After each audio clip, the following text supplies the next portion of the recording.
हाँ दोस्तों, राधे राधे। आप सब कैसे हैं? उम्मीद करती हूँ कि कान्हा जी की कृपा से आप सब लोग स्वस्थ होंगे। मैं इस बारे में आप लोगों से बात करना चाहती हूँ कि जिस जिस घर में लड्डू गोपाल हैं, क्या आप लोग उनकी सेवा नहीं कर पाते हैं?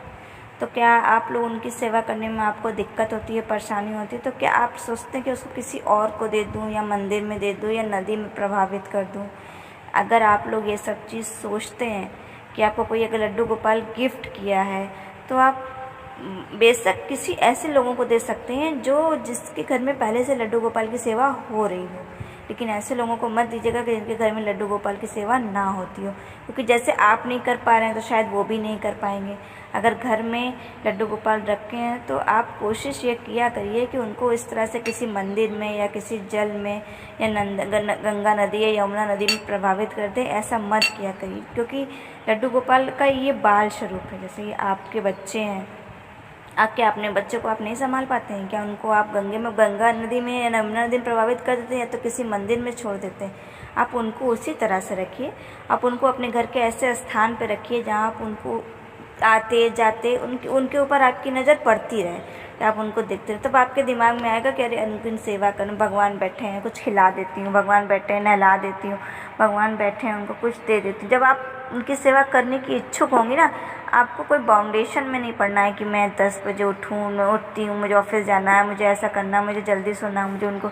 आपके पास जब भी समय मिले, भगवान तो सिर्फ भाव के भूखे होते हैं।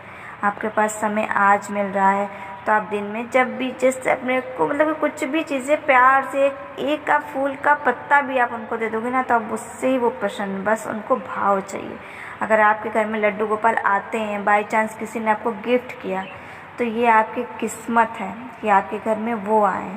आपके घर में जैसे आप अपने बच्चों को खिलाते हैं, पिलाते हैं, रखते हैं, आप वैसे उनको रख सकते हैं। आप ये नहीं कि आपको प्रॉपर नियम ये रखना है कि आपको उनको 4 टाइम भोग ही करना है, ये कर। इसलिए लोग डरते हैं लड्डू गोपाल की सेवा करने में। ऐसा नहीं होता है। आज तो वो तो एकदम सिंपल सादा खाना खाते हैं, शुद्ध सात्विक चीज़ें उनको चाहिए होती है।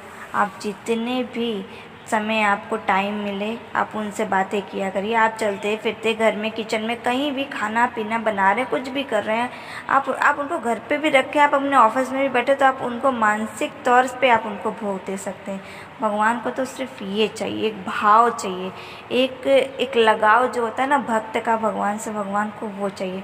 वो ये नहीं कहते कि मुझे 56 पकवान बना के खिलाओ, मुझे नए नए खूब सुंदर सुंदर ड्रेस पहनाओ, मेरे दिन भर में 4 बार पूजा करो, ये नहीं करो। क्योंकि जब वो भी जान रहे हैं ना कि आपके पास समय नहीं है, आप अपने घर गृहस्थी के लिए घर से बाहर जा रहे हो, कमा रहे हो, या तो कोई और रीज़न हो सकता है आप नहीं कर पा रहे हो, आपको अजीब सा लग रहा हो। लेकिन मेरा यही कहना है कि आप उनको मंदिर में या किसी नदी में या कहीं पे उनको प्रभावित मत करिए। क्योंकि आप उनको छोड़ोगे तो जैसे उन्हें बड़ा दुख होता है, इससे आपको ही मतलब कि कष्ट होगा कि मैं कैसे उनको दे आई, मैं कैसे उनको वो आपकी रखवाली करेंगे। आप उनसे सिर्फ बातें करिए, मानसिक रूप में उनको भोग करिए।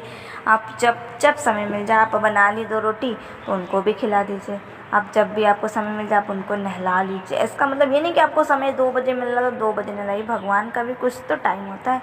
अगर आप सुबह नहा के ऑफिस जा सकती है तो सुबह नहा के 2 मिनट भगवान के पास तो जाती ही होंगी, तो बस उसी समय जाके भगवान को स्नान कराइए, साफ़ कपड़े पहनाइए, जो भी आपके घर में हो उनको दीजिए, अर्पण करिए, भोग लगाइए, उनसे माफ़ी मांग लीजिए, भगवान मुझसे इतना ही हो पा रहा है।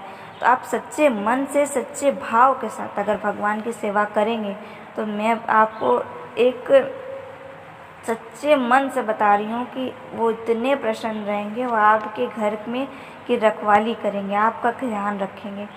जैसे आप उनका ध्यान रखेंगे वैसे वो आपका ध्यान। तो मेरा यही मानना है कि लड्डू गोपाल की जैसे भी हो सके सेवा करनी चाहिए, अगर वो आपके घर में विराजमान हैं तो। ठीक है। हरे कृष्ण कृष्ण कृष्ण हरे हरे, राधे राधे।